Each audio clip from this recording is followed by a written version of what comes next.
Hey guys, it's Ethan from Zimmer Labs, and tonight's video is on this MK1 that I just finished up from Mark. This is a Titan Class MK1. It's the follow-up to the Graflex Titan Class that I did a video on recently. I wanted to expand that genre of saber and see really how many other hilts I could do it with and how many other hilts were compatible with the larger size of everything inside. So this build gave me that opportunity. Mark wanted something in the middle as far as his budget and the level of the build goes. It's not a budget level and it's not a masterpiece level. There's no crystal chamber, but it's definitely otherwise pretty loaded. So this gave me the opportunity to try to build a Titan class, and it came out really well. I'm really happy with it. The idea behind the Titan class lightsabers is to build something that's got really a bigger battery and a bigger speaker and Bluetooth and whatever else a heavy end user is going to want. These are aimed at people who use their lightsaber a lot, use it every day, and they use it not for 10 or 15 minutes but hours. Maybe they're into choreography or just going outside and exercising with it, or maybe they're going to conventions or getting dressed up, but using it a lot, all weekend or just all the time because that's what they do. I've got a customer who works at Disney, so he brings his Graflex that I built him to work with him every day, and he just uses it all day, every day. So he's the kind of customer who would really, I think, benefit from having a Titan class, because the battery capacity and the visual effects and the sound effects are just more of them. So let's get into this guy real quick. This is, to begin with, it's a Roman Props MK1 hilt. It's done in a weathered finish with a chrome sync knob. Usually when I do MK1s, they are the chrome finish, not the weathered finish, so they look a bit different. Everything up this end is a lot shinier. The neck, the emitter, and then the black's a bit blacker. There's no weathering and pitting on the transistors, so on and so forth, but otherwise very similar. And I actually personally, I kind of like the look of this, because this really looks more realistic, more screen accurate to Obi-Wan's saber in A New Hope. So this is kind of cool. But let's jump into this guy. To get it going, turn it on, you just want to pop this bottom cap off. And personally, I think these are the best tools for the job. This is probably something that most of you guys have in a drawer somewhere, but it's one of those little pry tools you get when you have to do a cell phone repair. They almost always come with these things. A little plastic pry bar. Works great for this. But when you pop that cap off, you have down here, the chassis is giving you the recharge port, the SD card, USB access, and then your main power switch. Well, now we know it's turned on. One thing of note, what with all the different new effects and abilities that are coming out for the Profi board right now, smooth swing, accent swing, all the different blade animations, and all the things that the processor inside there is doing. There's a lot more computing going on than there really has ever been before in a lightsaber. So it's really important that you have a high-end, fast SD card.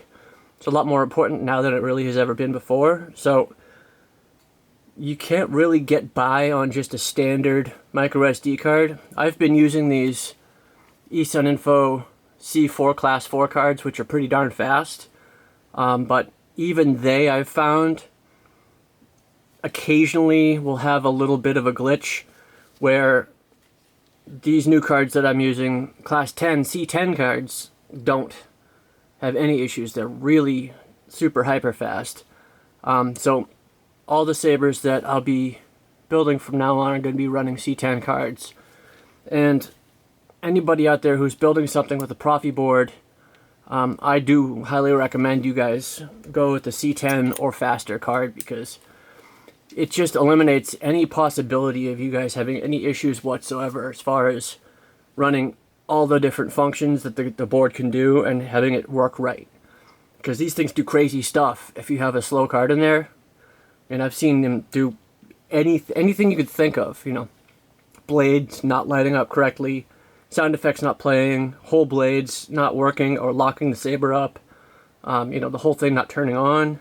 So SD cards can really do a lot of wacky stuff, and it's really unfortunate when you have to spend days trying to troubleshoot it, and it turns out that there's nothing wrong, it's just a slow card that's causing all your problems. So nip that one in the bud early and just get a good card. This guy works as follows. 2 buttons in here underneath the bubble strip, auxiliary button up here, main power button down here. Up front we've got, this is a custom blade plug that I made for it. It is just a 2-tiered beveled aluminum solid blade plug with shine through around the edge. Looks really nice. It's classy, it's simple, but it looks awfully good on this saber. It's a nice fit.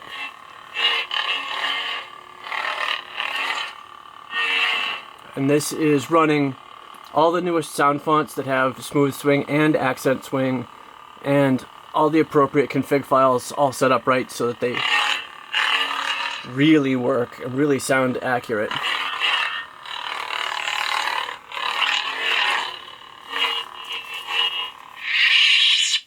Now, let's pop this guy apart real quick so I can kind of show you guys what's going on inside.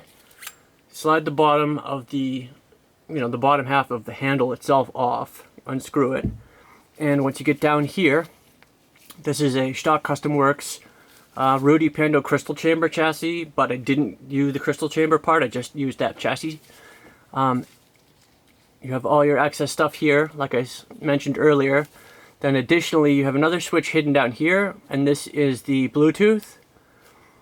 So now Bluetooth is on, so that way it's independently controlled. So if you're not using Bluetooth, you can just turn it off, and that way it's not going to drain your battery and be running all the time. This chassis is really cool because if you want to, you can pop these 2 covers off. They stay on really well and they're nice and stable, but they will give you access to, and you can really get in there and see your sound card, your Bluetooth card, all your wiring. You can see everything, check it out, see what's going on there. If you want to change or repair or whatever, do any modifications inside there, it's really easy to do that because it's nice open access. And then you just snap them back on when you're done, and they sit on nice, tight, flush. And then this guy just screws back on. Now, for the cool part, I'm going to turn this guy off real quick to do this. To access the battery, pop the clamp open and then simply unscrew the front end. And you'll notice we have a 6-pin connector here, right inside of the bottom half of this housing, and then on this side you have the female part of the same 6-pole connector. If you lift this cap up, there's your battery, and she slides right out like so. And this, boys and girls, is a massive 7,000 milliamp hour, 40 amp, 26800 lithium battery, which pretty much the biggest battery that you can buy these days. I mean, that's not true at all. You can get ridiculously huge batteries, but for as far as single cell 3.7 volt lithium batteries go, this is about as big as it gets. And this guy will run just about anything you can possibly imagine for hours and hours and hours. But even if you do burn this guy out, the best part about this saber is that you can simply put a new one in, pop the cap, put it back on, close her up, twist her up, lock it up. Boom, she's back in business. Let's quickly show you guys the inside of the bottom end too, because, as I was saying, this is a Titan class, so that means not only is the battery power plant bigger, here's your switch assembly here with the pin connectors that go into this fellow, but this has also got bigger audio too. And to access the inside of this, you simply remove these transistors, which are screwed into place. And they're pretty tight, so sometimes they're not easy to get off, but these guys are working with me. Once they're off, you can just slide this clamp up, and boom, inside we've got the other end of the stock Custom Works chassis. This is your header pin connector for the switch assembly, and then a 31mm premium bass speaker inside here, and I guess that's basically about it. There is a hole here at part of the chassis, and then a nut that I added that is something for the transistor to screw into through that clamp. And then this guy here is a pogo pin 6-pole connector. This is actually also a stock Custom Works pogo pin connector that connects this end of the lightsaber to the front end of the lightsaber. Put it back on and fire it up for you guys, so you can see how she works. I just want to make sure you're lining everything up so that the switch assembly is going to be able to go in.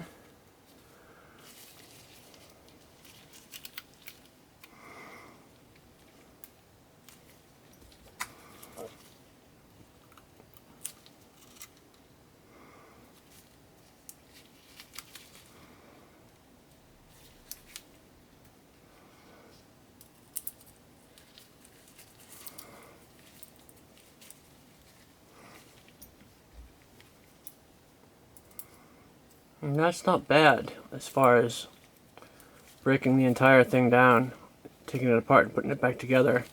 That's pretty much it. Pretty much completely finished. I don't know if you guys can see it, but inside of this front end of the hilt, on the bottom is the negative pole for the battery.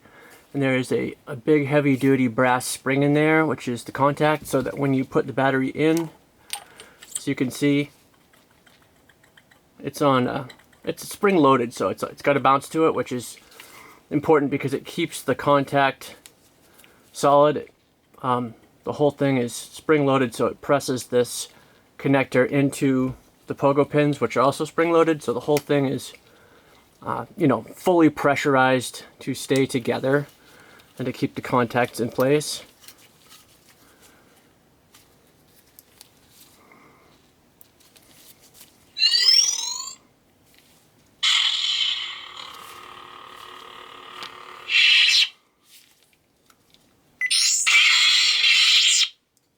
Uh-oh.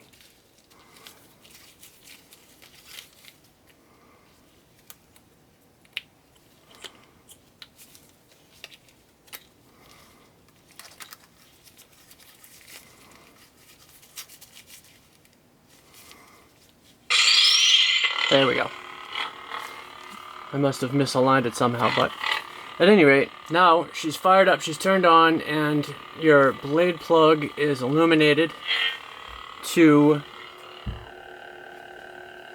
remove the blade plug and to put the blade in, there's a small set screw there.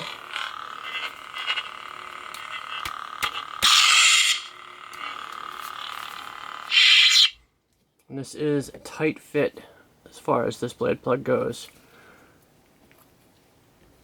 But inside of the emitter, it's an illuminated blade connector, pogo pin style. It's also stock Custom Works with a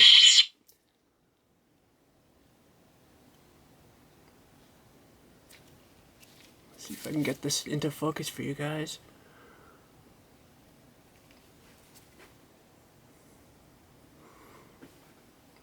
Well, hopefully you guys can see that. Hopefully that's in focus, but it's got a diffused plexi or acrylic cover over it.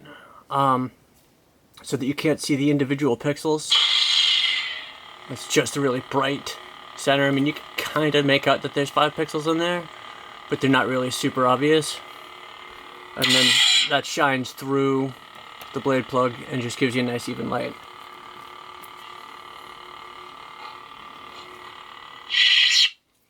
To get the blade in,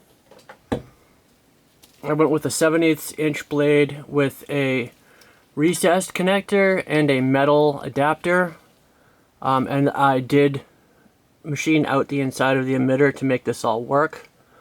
But basically the blade connector does sit up inside the blade by about 1/4 of an inch, which allows the blade to sit much deeper into the emitter and be much more securely fastened when you do put it in and tighten it down, which is important for the MK1 because it's just the one little tiny set screw that holds it in, and it really only goes in a little bit.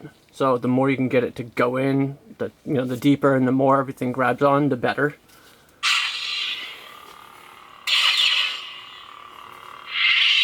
I'll run through the blades real quick for you guys. This is the opener, just a standard Obi-Wan blue. It's got all the newest effects programmed into it. So here's your blade lockup, localized to the middle, and then the new drag effect that's got basically 1/3 of the blade. Really an awesome effect. Blaster blocks.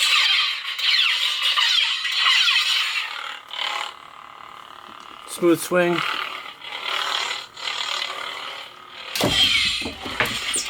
I'm breaking stuff. Next up, we've got a cyan, I think. Yep.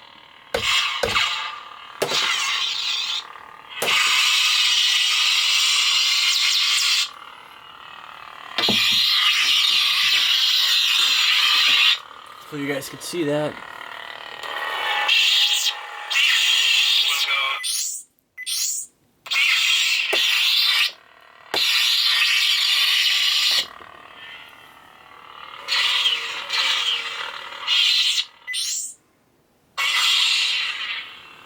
And this is a sky blue blade.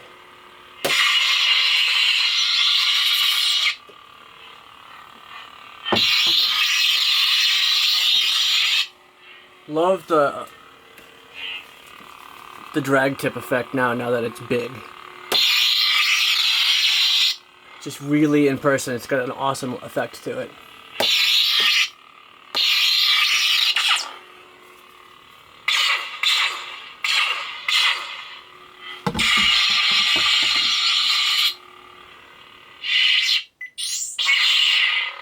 This is a pulsing blue cyan blade.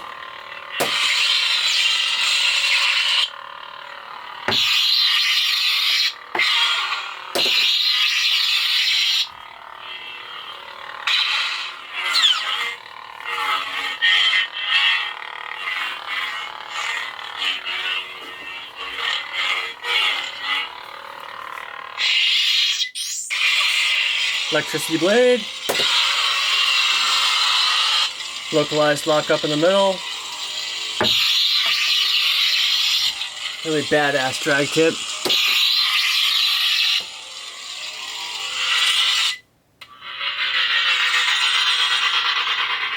Blue Tron blade.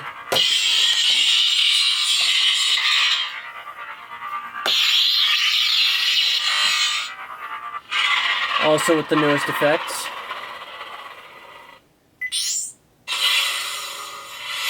Turbine blade that goes from yellow to white to blue. Really a cool look.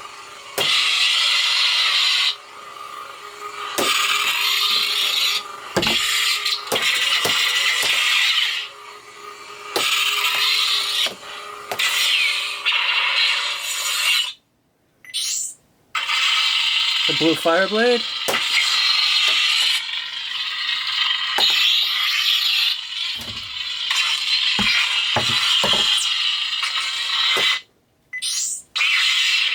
Magenta.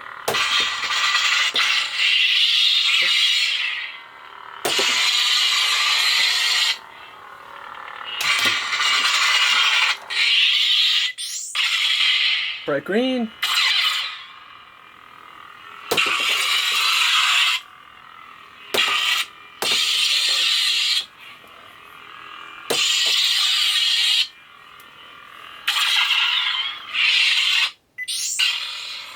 This is a yellow blade, kind of a Sith sound font going on.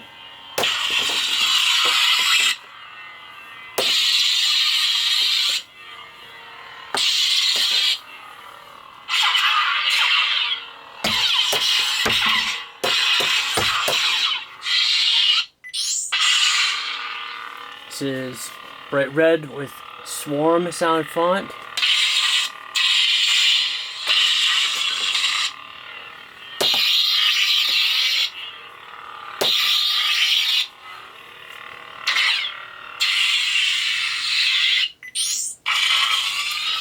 Nice distressed high speed fire blade, although it's not really a fire blade, it's more of a Kylo Ren distressed blade.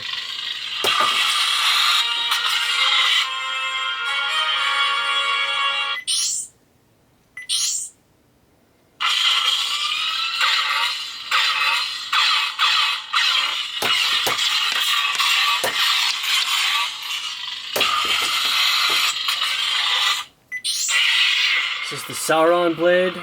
Credit to Fernando de Rosa for this one.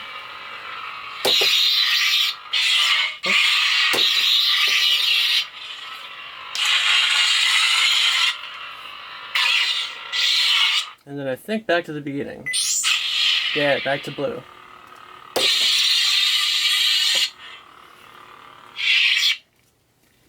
So I'm super happy with how this one came out.